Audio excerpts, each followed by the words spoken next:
அடிச்சேனே பாலை பார்த்தேன்டா.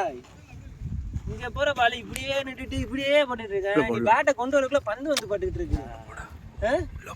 அதை நீ நின்று நிதானமா நீ இப்படியே இருக்காது, இப்படியே ஆஃப்ல அடிச்சதுனால அதுவா பட்டு போயிட்டே இருக்கும். நீ எதுக்கு இங்கிட்டே ஓங்கிட்டே இருக்கல? ஆள் வச்சிருந்தனால விளக்கண ஆள் தானே கேப்ல உருட்டி அடி வரும்னு விட மாட்டீங்களா? இங்கிட்டே அது ஆடிட்டே இருக்க. ஓப்பி விழுது, அதையும் உடம்புல வாங்குற. அதை அப்படி வீசி இருக்கணும் லெக் சைட்ல. யோசி என்ன வழி? தெரிஞ்ச டீம் தானே உனக்கு. இவங்க யார் போடு இப்படி இப்படி போடுவாங்க நல்லா தெரியும் உனக்கு. என்ன பண்றாங்க யோசி. கம்மியா அடி ஓவர் 2 ரன் அடிக்க முடியாதா? விட்டா புரிஞ்சு போகுது. சரியா? டேய் எருமாடா.